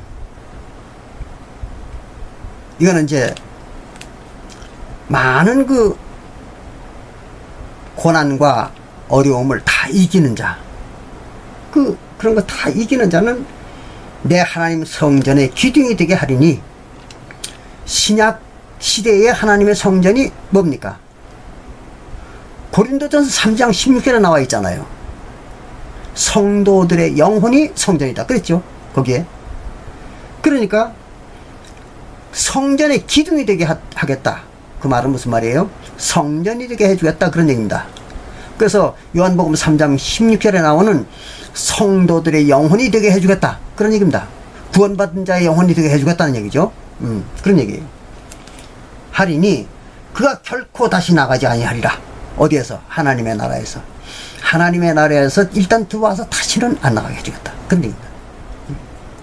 내가 하나님의 이름과 하나님의 성, 곧 하늘에서 내 하나님께로 부터 내려오는 새 예루살렘의 이름과 그랬습니다. 그리고 오는 하늘의 예루살렘이죠. 지상의 예루살렘이 아닙니다. 그래서 하늘의 예루살렘은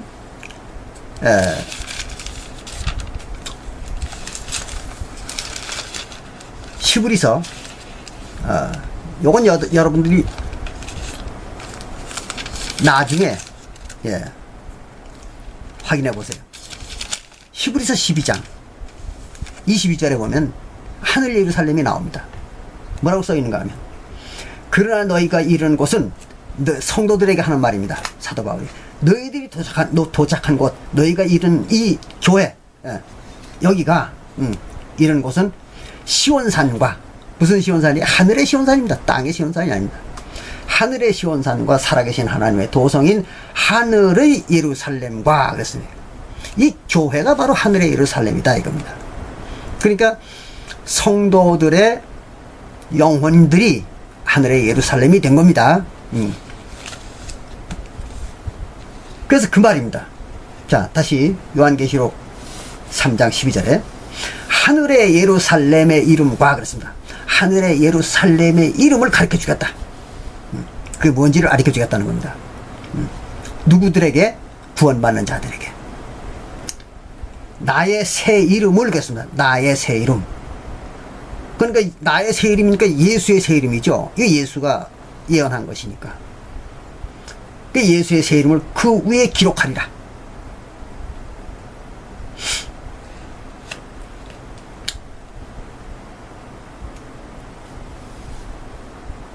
그러면 예수의 새 이름을 기록한다는 얘기는 무슨 말입니까? 가르쳐 주겠다는 얘기죠.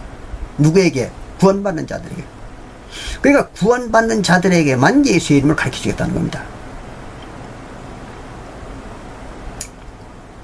그러면 구원받은 자들에게만은 예수의 이름을, 무슨 이름이겠어요? 나의 새 이름 그랬으니까. 사도시대에 오셨던 그 예수의 이름이 아니잖아요. 다른 또 이름이 있겠죠. 새 이름이니까. 그 새 이름을 그들에게만은 알려주겠다, 그런 얘기입니다. 그런데 이 요한계시록은 누구에게 계시를 한 책일까요? 이거는 이방인들에게만 계시를 준 겁니다. 예. 그래서 이 요한계시록을 이방인의 교회 7교회에게 적어서 전하라 그랬죠. 계시록 2장에. 그러니까 이방인들에 대한 얘기입니다. 이게 이방인들에게만 말하는 거예요, 요한계시록은. 그래서 이방인들에게, 이방인 중에서 구원받는 자들에게 예수가 나의 새 이름을 가르쳐 주겠다, 약속입니다. 그럼 이방인 중에서 구원을 받은 자들이라면 예수의 새 이름을 알아야 되겠죠.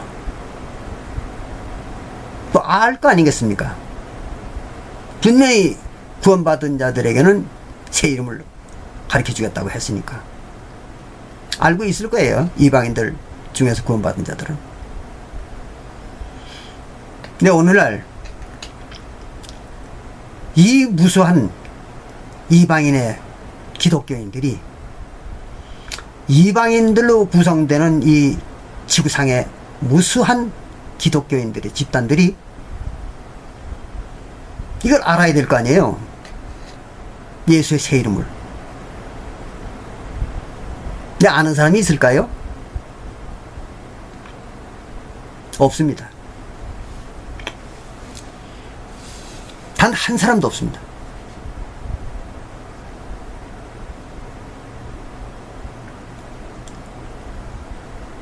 어떻게 생각하세요?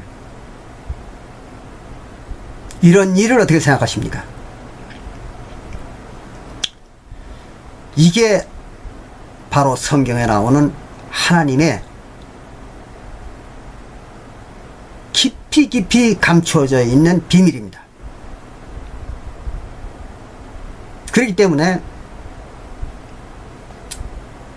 오직 택함을 받은 자들만이 알 수 있는 것입니다. 아무나 알 수 있는 게 아닙니다. 그 말은 앞에서도 말씀드린 것처럼 고린도전서 2장 7절부터 13절에 보면 자세하게 기록되어 있죠.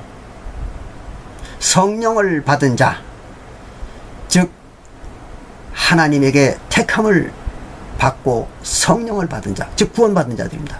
구원받은 자 외에는 이 비밀들을 알지 못한다 그랬어요. 오늘날도 마찬가지입니다. 그러니까 모두 다 헛된 망상에 젖어가지고 교회라는 그런 집단들이 각종 가문이설로 현혹하는 데 넘어가가지고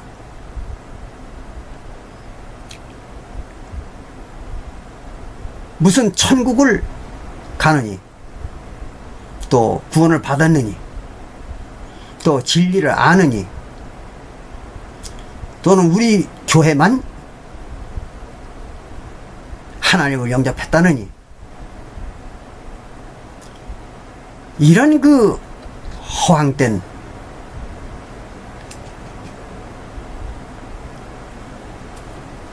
그 말에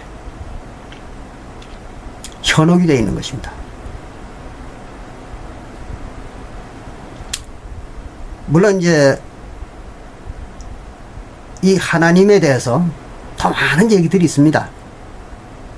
그렇기 때문에 앞으로 시간 나는 대로 많은 얘기들을 또 나누기로 하고, 오늘은 여기서 마치도록 하겠습니다만은, 부디 성경을 대할 때에 경솔하게 대하지 마시고, 정말로 이 성경이 논리적으로 맞는 해석을 하는 것인가, 또 이 해석이 과연 논증이 되고 있는 것인가, 명확한 논증이 되고 있는 것인가, 이런 걸 깊이 따져보시고 그리고 신앙을 하시기를 간절히 부탁드립니다. 여기서 마치겠습니다.